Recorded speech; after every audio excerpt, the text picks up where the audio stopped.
You know, when I was younger, I was taught to respect my elders. And in doing so, respecting my elders, you know, I know a lot of kids say, I give respect where respect is due. Yeah, that might be good too, but your elders, meaning, let's say an older woman is walking across the street and she needs help with her bag, you offer that service. Somebody is trying to get in that door, you holding the door. And it doesn't hurt to say good morning or hello. And somehow it seems to be forgotten in today's society. Hopefully this acts as a reminder for more of us to become more comfortable with knowing that position. Elders teach so much. And I hung out with the elders growing up.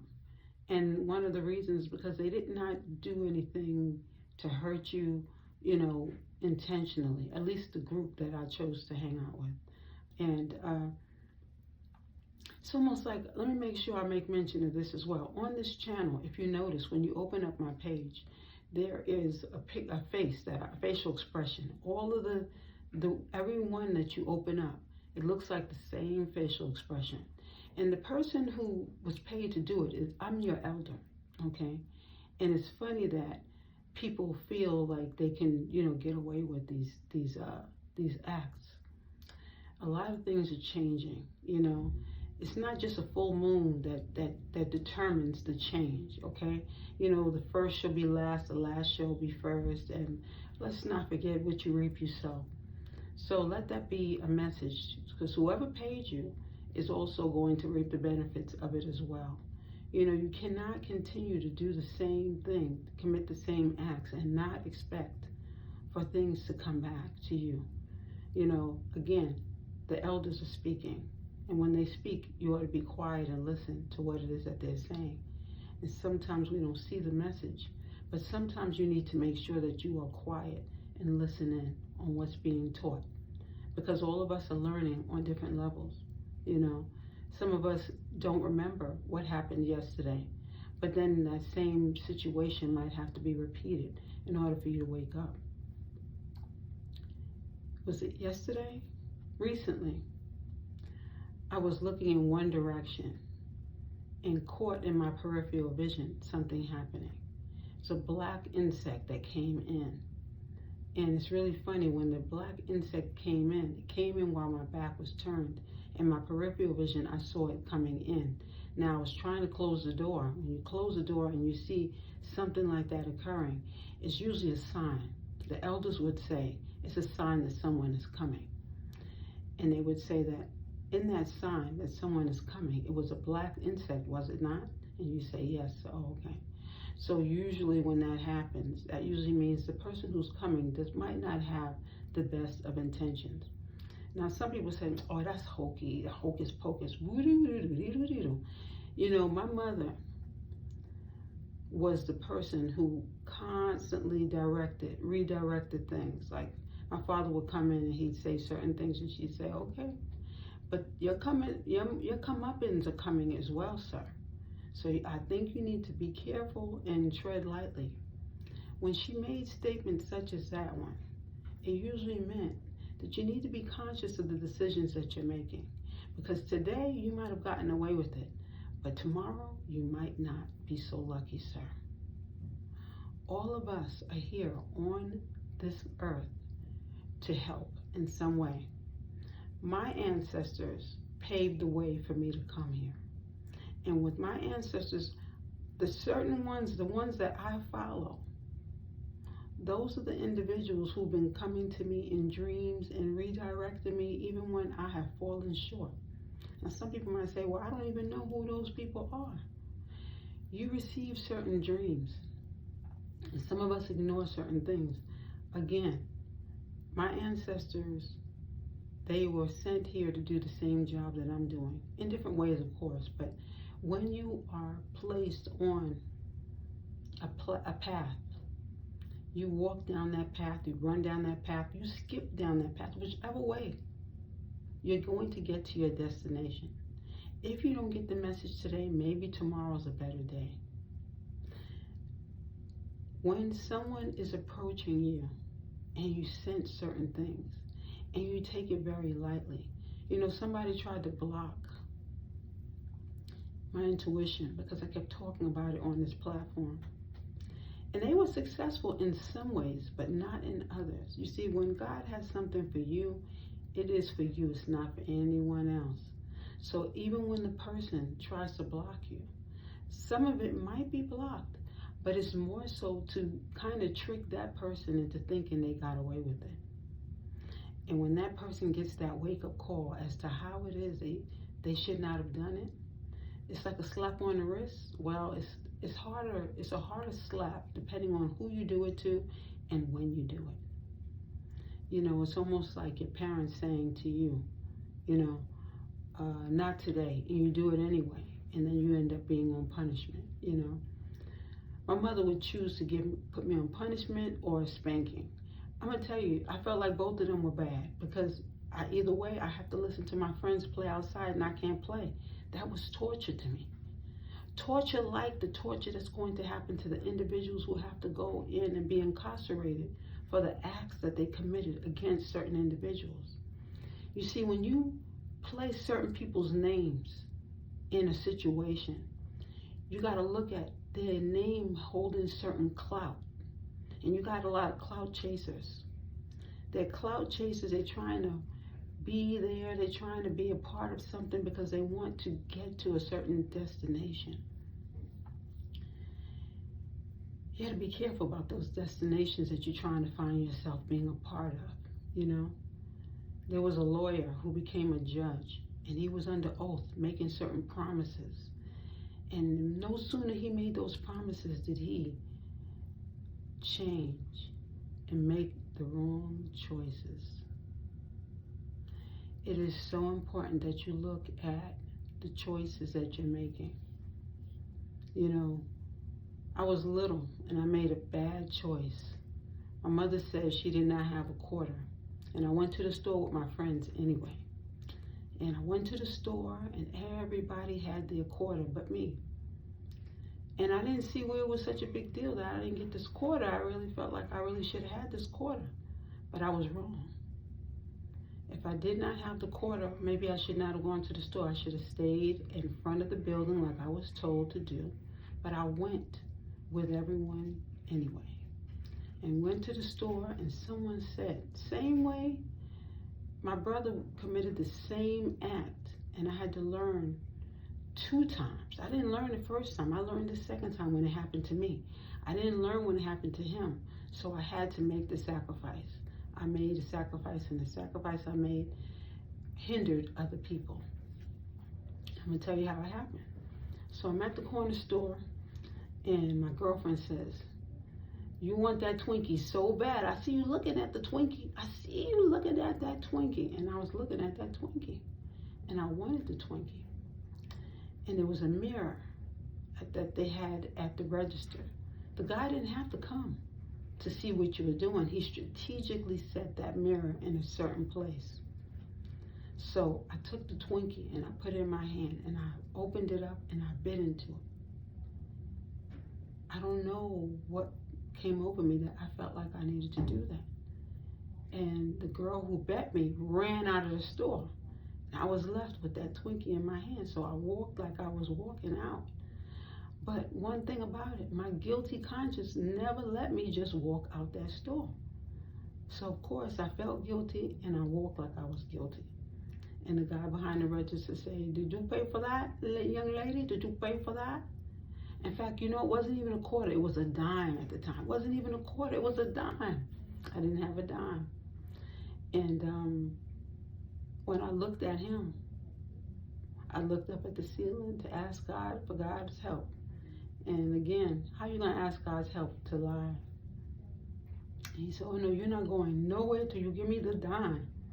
So the other friends that were there ran up and they ran and told my mother. My mother said, oh no, not that one. The rest of them, maybe I could question it, but not that one. The trust that my mother had in me was on the line. The trust of the neighborhood was on the line. All of this, my head was on the chopping block. And I kept to my story, because when I saw my mother, I said, oh no, I'm not going to get on punishment this time. Oh no, I'm not going to feel the belt this time. And I lied. And I held on to that lie. And that lie that I held on to bothered me like nobody's bothered. See, my guilt will hold me accountable every time.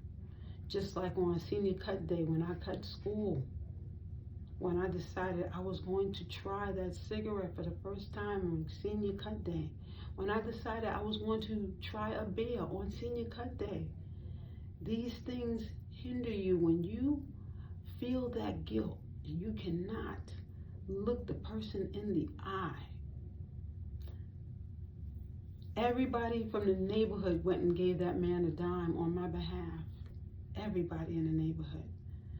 It was so painful because I didn't want to ever go back into that store again because I felt the guilt. My mother started a tenant patrol in the neighborhood. That tenant patrol with everybody sitting at the desk making sure that everyone was safe to guard over the children in the neighborhood. It was so painful that I held on to that lie for the longest time. It hurts when you can hold on to a lie and everyone else be holding you accountable to truth and you lie. You know? It holds a lot of weight when you have a good reputation. And then you lie and everyone else around you not looking at you the same, not feeling like they could trust you. I understand why this person feels this way, why they feel like they have to hold up, but you got to realize the people that you take under with you when you hold on to that lie. Now, the neighborhood became a safer environment because of this. But at what cost? At the lie that I told about a dime, a Twinkie I did not have a dime to pay for. My mother took that into account afterwards. But she went ahead. I mean, of course, again, like I said, the neighborhood was a trusting neighborhood, but what about the person who was in the store who was holding me accountable? He got a lot of money that night. I'm gonna tell you, a lot of people came and paid the dimes, but the reputation. I didn't steal. I don't steal because of that experience. And my mother sharing the story with me about her milk story, and how the little girl had all that money in her locker and how my mother stole it and put it back. These lessons are here on this platform for you to learn from. And even the enemies, the people who consider themselves as my enemies, you are learning a very heavy lesson right now for trying to follow me everywhere I've been, to try to unalive me, to try to do so many things against me when I did absolutely nothing to you. You went based upon what another person told you, that I was a horrible person. This person being upset because his reputation was on the line. This person who decided to place a date drug in people's water and people's juice and people's soda to sacrifice and take advantage of all of these people. This very person who is being held accountable in a matter of hours is going to really reap a whole different benefit. That black insect represents the meeting, the coming up. You see, when the ancestors speak to you, when your elders speak to you, and they try to send a message and tell you and teach you of people's intentions and you don't listen, it's a whole nother wake-up call coming. How many times has your mother warned you of things and you still went against the grain? How many times has your father warned you and they went against the grain? There used to be a woman that we called moms. We used to give her a ride to church all the time. Mom spoke a lot of truths when she said, "Oh, oh, you sitting here. They got you here to confirm that they're going to see me again. Now, I don't mind having the company. I love having the company because you are a very humble young girl. But I know that this is coming at a price on my head. Truer words have not been spoken. See, she knew that they had to come back to see her because they had to come back to get me. And it was almost like, I forgot the term that they use. But anytime you leave something behind to come back and get it, you're using a child's life in this way to hold the point so that you can come back and gain something. She said a lot of things. She said, oh, you guys are sitting up here, you know that boy needs help and you guys are using me. Oh, we're not using you, we're just giving you a ride. I'm not explaining the whole thing because this is kind of a personal situation that we're looking at. It's really meant for the individuals who are involved to really remember that moment and to remember that God was giving a sign right then and there. You see, when we do certain things, we have to know that there's going to be consequences behind it.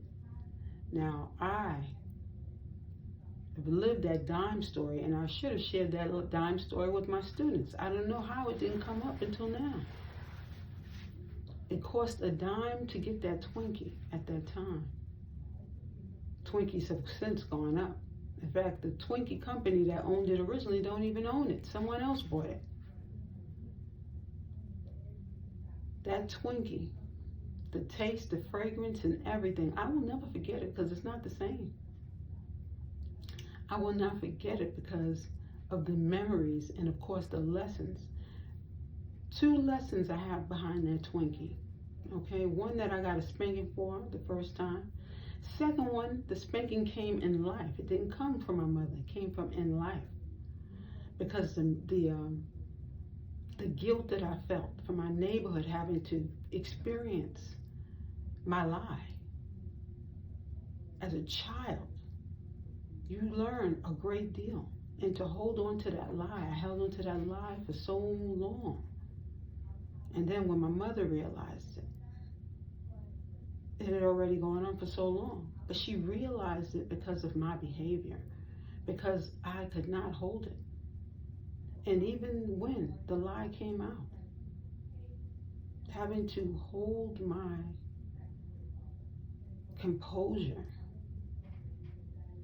it was just a dime when it was me. But it's far more. Lives have been at stake. Informants, people in a man's circumference, him taking a whole group of people down with him for a lie that was told. The lie told that I was begging you to be a part of your life. The lies that were told and how people took it into account. You see, I was a part of a lie. I went to a person's house and the person kept on calling until I came to the house. When I came to the house, the person was burning incense and a candle. It was a male. I got to the house, there were 2 guys who were standing, one standing and one sitting, and a young man who was sitting. And the young man was asking his father for money. And the father told me to go out like I was just, one of his little girls. Could I go out and get him the money or give him the money? Like I had the money to just give to him. And I may have had the money. But the energy in that house told me that I needed to leave, that I should not have been there in the first place. So even though I had the money, I chose to take the child to the ATM machine, and it was in a very negative neighborhood. This was years ago. So I took the child and I left the child in the car, and I acted as though I went to the ATM machine to get the $10. I came back because the energy in my car when I left was heavy. Energy was even heavier coming back. When I came back to the car and I gave the child the $10, I was to drop that child off. I was not taking that child back to where I picked him up. I was taking him to his mom's house. When I went to take the child back to the mom's house, and I realized that the mom lived that close to this man's house, it was another clue. The child said thank you, but the energy and the weight that that child carried told so much. That child was angry at its father because the father had neglected to spend certain time. The child was angry with not only the father, but the child made a connection to me in how the father spoke to me as a woman, and as the child also made a connection to my connection with the father. When I dropped that child off and saw how close that child lived to the father, I also was able to realize that that father was a relative to that child's mother. And the child, looking at the child wore a scar. The scar that that child wore was a pain that you never want to feel, never. And I felt similar pain of being rejected by family members. But the energy that this child held, that child,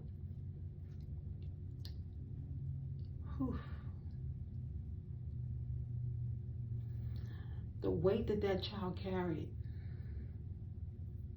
was a pain that you never want your own child to feel towards you. And I had asked before that happened, how many children this person had. This child was almost an avenger, almost, you know how every generation has certain children who are supposed to avenge somebody. I don't even know how to put this. This child needed to be pointed in the right direction. You know, you have the Boys and Girls Club, you have the PAL. We grew up with the PAL. And the PAL helped a great deal growing up. My brothers were allowed to have that extra help because of the PAL, because they had male mentors that taught you basketball, they mentored you, they directed you, they redirected your focus. My brother was a very angry boy. And they reminded me this child shared the same anger that my brother shared. Now, my father figure had a certain anger as well. His anger was because somebody got away with taking advantage of him and his mother. He held his mother accountable for the anger he had towards his mother. Behind it was serious. When boys are growing up and certain things are not paid attention to, if that anger is not removed and taken care of in the right way, our boys are not only going to suffer, but the children around them are going to suffer, and later on their children are going to suffer, which means their grandchildren are going to suffer as well. People are not looking at the very beginnings of anything. When I chose to work with 1, 2, and 3-year-olds, I did that specifically because I wanted to see how it began. I had to see the beginning because I wanted to see what changes can we make in the beginning of these children's lives so that when they get older, we don't have to see those angry faces.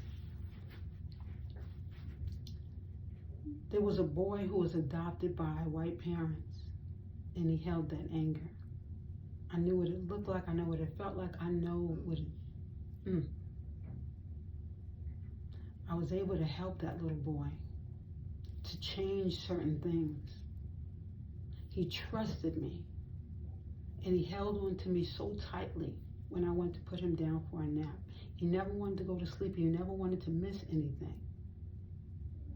I sat with him for a few moments before I put him to sleep, and I realized that putting him to sleep allowed him to rest and to be able to, when children are little, we do not allow them to get their naps. When you don't allow them to get their naps and you let them be around adults for so long, First of all, they miss something with their brain. Their brain is not able to rest. It's not going to be able to be as strong as it could be. And people are not looking at that either.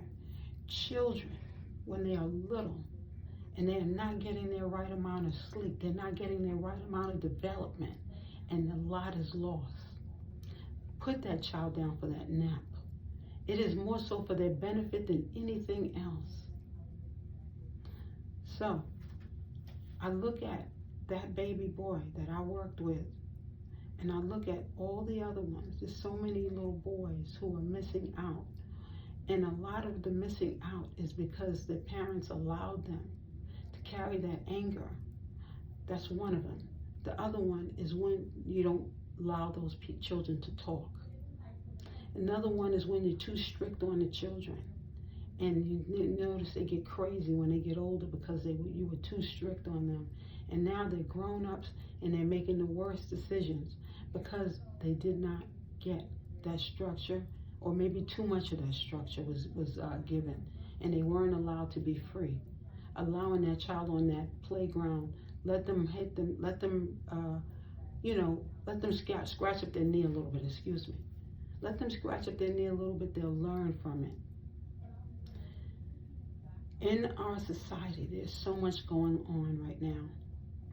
And it's going on because you have a whole bunch of angry boys who became men. They did not have the power that they were supposed to have growing up, so now their power is being taken out on society. Now society is now reaping the benefit of what it is that you did not allow. Freedom. Let freedom ring. If they are given a certain amount of freedom, allowing them to just go out on that playground. You sitting over here, they're still going to be safe. Even when they fall, it's okay. Let them cry. Let them get out of their system. Let them spend time on that playground with the other children so that they know how to behave later. We are coming into an age, a lot of changes are going to be met. This, like I said, the storms are happening for a greater reason than you can even believe. And again, you're looking at the trees, you're chopping down all these trees. The insects, the squirrels, the birds need some place to go as well. So if we continue to meet reality, the reality of nature, with the killing of the tree, we're going to be met with something even bigger. The domino effect is going to begin. It's already begun. It's time for us to really look at it. These insects help the fruit as well. The fruits and the vegetables, okay? The roses, okay? If we do not look at our actions, we're going to be held accountable for it later. Our ancestors have paid certain ways. Now, maybe you didn't hang out with the senior citizens. Maybe you don't know. Maybe it's time to tap into that intuition. Maybe it's time to sit in silence, quiet the mind and allow it. Allow certain things to happen. Watch your thoughts. Your thoughts become actions. I was raised, or part of the way, my spiritual advisor told me, watch your thoughts. Your thoughts are dragging a lot more negativity throughout because of those negative thoughts. You come into a room with people and you're thinking negatively of those people, then you're going to treat those people differently. It's time for us to wake up to a lot that's going on in our surroundings. The energy that a person brings to the table is a lot. It's a heavier thing than you think of. We're looking at people's energies. We're looking at people's actions today. And if we look at the people's actions and we look at their energy, we also have to be accountable for our own energy, our own behavior. So let it be that we wake up and learn so that we don't have to make the same mistakes that our ancestors made, okay? So this might have gone over certain people's heads, but it's meant to plant seeds too. So if you're listening and the seed was planted, now you'll be able to live the experience and learn from the things that are going on in your surroundings. Nothing is coincidental. Thank you for joining us here at Indigo Moon.